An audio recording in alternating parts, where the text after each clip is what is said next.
Do të kthehemi po me Borën në vendin tonë e do të shohim si kemi gjendje në Dragash, në pikat malore apo më të larta, në zonat më të larta. Mbijetare janë gjithmonë më të atakuara kur kemi motin pak më të lig. Nga disa fotografi që më kanë dërguar disa qytetarë nga Dragashi, i kam pa shumë druj në rrugë, shumë borë, edhe shumë lisa të shembur, pastaj vetura të bllokuara, akull, edhe kanë bërë përpjekje vetë banorët të zhbllokojnë ato zona. E sot deshëm të shohim se si është gjendja, a i kanë kalu këtë situatë banorët atje. Dragashi është zonë e bukur e vendit tonë, edhe po besoj që dimri ata i karakterizon edhe si zonë turistike, sepse e presin dimrin, por si këtë herë dimri na erdhi pak më herët se që e presim. E të shohim, po më duket fite kemi tash zotin Beqir. Është zoti Beqir Beqaj, drejtori i Radio Sharit me ne. Mirëmëngjes zoti Beqaj. Mirëmëngjes të gjithë dëgjuesve tuaj, sidomos atyre që ju përcjellin nga komuna e Dragash. Faleminderit shumë. Na dëgjoni edhe atje, po më duket shpesh se na shkruajnë shumë dëgjues nga atje. Po patjetër që ju dëgjojmë, sepse informacionet që vinë nga Prishtina janë pak më të zhvilluara se sa ato që japim ne. Sigurisht dhe janë me interes patjetër. Zoti Beqaj, çu jeni çu sot? A keni borë ende? A keni pas natën pak më të qetë nga të reshurat? Borë ka, temperaturat janë të ulta, janë tek minusi, aty sillen vendin e viset malore, është edhe në minus temperatura, por në vendet si që është Dragashi apo Belobradi si qendër e Opujës, temperaturat është 0 gradë Celsius një eventualisht. A i keni pasru rrugë, se gjitha e rëmuj që kemi pa në për fotografie, në për shumë deklarate, në për e bot lajmë Dragashin këtë ditë. Ko fushate dhe shpritzohet gjithë shka. Për shembull, nëse shikon gjendjen reale, rrugët janë, sidomos këto kryesorët janë të pastërta, por ka ndodhur një fenomen që jo në këtë kohë, nuk ka ndodhur kurrë, domethënë ka ndodhur dimrit, po jo në këtë kohë, ka rënë e borë e butëll dhe ka thyrë shumë drunje, shumë, edhe ato e kanë bllokuar, sidomos këto udhët lokale i ka bllokuar. Tani është dashur zjarfiksit dhe kushdo që ka mundur të intervenojnë. Komuna i ka ca traktor, ka intervenuar edhe ajo, por Dragashi mos harroni se është si territor është shumë, pothuajse 10% në territorit të Dugaxhinit e ka, kështu që një komunë e vogël dhe e varfër si që është Dragashi, problem është të intervenojë me një herë. Dhe njerëzit të shfrytëzojnë, pastaj bëjnë foto, i nxjerrin, ata që janë pro këtij pushtetit aktual, ata e lavdrojnë se sa shumë po punojnë, ata që janë kundër nxjerrin. Është e pritshme kjo, por e rëndësishme që qytetarët të mos hjekin keq kur përballen me situata të tilla. Dragashi është edhe një zonë me lartësi të lartë mbijetare dhe është pak vështirë ndoshta edhe të intervenohet për shkak të relievit që ka. Zoti Beqaj, desha me të thënë ty, me të pyet, çush janë dimrat? Janë të fortë kryesisht në Dragash, janë pak më të egër se në zona tjera. Sigurisht që janë me të egër, por janë të paparashikuar. Për shembull, mos ta harrojmë vitin 2012 kur në Rëstelicë ndodhi tragjedia. Atëherë ishte bora deri në 2 metra vende. Kemi pas dimra që kemi kaluar sikur të ishim në Bregdet, domethënë vetëm nga një shtresë e hollë e borës dhe ashtu kalon te dimri. Po ndryshimet klimatike kanë shkaktuar shumë të papritura në gjitha stinat. Sikur të kishim ata që po flasin për ngrohjen globale. Do të kishim kallajt paksa se na kanë mashtruar.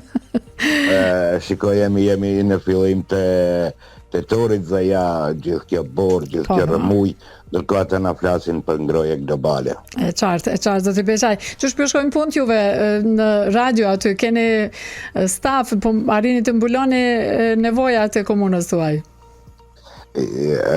Ne jemi radio, domethënë, e vogël, lokale dhe është paksa problem të mbulojmë çdo cep, po fal bashkëpunimit me qytetar, që ata janë aktiv dhe na dërgojnë foto, na dërgojnë informacione. Edhe ju informojnë me Natyrisht se i kohë. marrim me rezervë.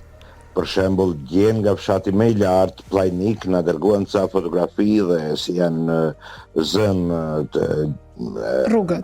udha kryesore e fshatit, që lidh fshatin me botën. Dhe ne i publikuam, vërshuan komentet zoti A ju madh, qortuan? Ajo. Po, dikush të qorton thotë është pastër rruga, kuptueshme. ju po gënjeni. Të gjitha këto nuk po e kuptojnë ata se nuk është të thënë në kohën kur ai e lexon të ketë ndodhur ngjarje. Ja, keni shumë grupeçare dhe ju, zoti Besha, më duket. Ka shumë mërkimtar nga zona juaj. Pathuajse jemi bërë 50-50%. E kuptoj. Sepse prandaj ujku tani prej njerëzve që janë pak të ha ujku për të dalësh në për disa fshatra, por kur vjen vera është bukur. Nuk mund të lëvizësh. A keni turizëm dimror? Ka turizëm dimror aty te ju? Pikërisht turizmin dimror e kemi, sidomos është qendra e skijimit në Brodë atje ku edhe mbahet një lloj kampionati i skijimit. Dimrit është tani edhe në Zapluq, është nga Treva e Opojës, zhvillohet nocio me kapacitetet e plota edhe turizmi dimror. Pikërisht për këtë po debatohet shpesh që si ta bëjmë që Dragashi të jetë vend turistik 12 muaj dhe jo vetëm gjatë dimrit kur kemi dorë. Me u bë bashkë një kapital privat o publik, si që i thonë këta ekonomistat, edhe me bërgimtarët tonë, që me i pru në shtatë mirat me investu aty dhe me shndru Dragashën një qendër vërtet turistike gjatë gjithë vitit. Doshta me të pyet edhe diçka tjetër, a ka prish kjo bora bereqetin që e mbledhin banorët në këtë kohë? Çka nuk është korr? Çka nuk është marrë mbrana? Rreziku më i madh është tek pemtaria, ata që kanë pemë. Ka mundur t'i thej ato pemë, t'i dëmtoj, për kështu të tjera gjëra jashtë nuk kanë mbetur gjë, janë mbledhur të gjitha.